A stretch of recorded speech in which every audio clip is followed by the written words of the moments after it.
Hey guys, welcome to another video of SAP EWM basics. We are in storage type control parameters fields. So the next field is use fixed bin. So we have option like tick, untick. So if you tick, what is going to happen? If you untick, what happens? If you untick means the bins in the storage type are not fixed bins. If you tick means whatever the bins you are using in the whole storage type will be considered as a fixed bins. So let's say RK50 storage type. So if you give this tick box, all bins in the RK50 are the fixed storage bins. So let's say we have bin number 1, bin number 2, 3, 4, 5, 6. So randomly we are fixing X material to bin number 2, Y material to bin number 4, Z material to bin number 6.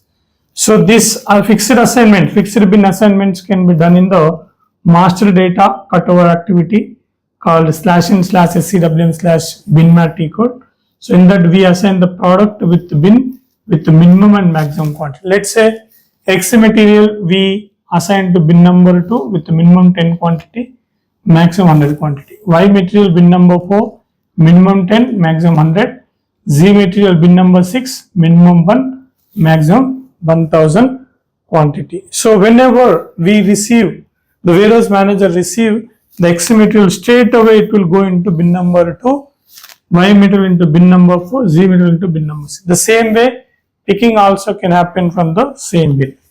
So these are fixed storage type. Mainly small components, warehouse manager, warehouse people try to put in the fixed bins, like small components like screws, nuts, bolts, small electrical and electronic related items will be kept in the small fixed storage bins.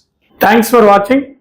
For detailed configuration, master data and testing, contact given below numbers.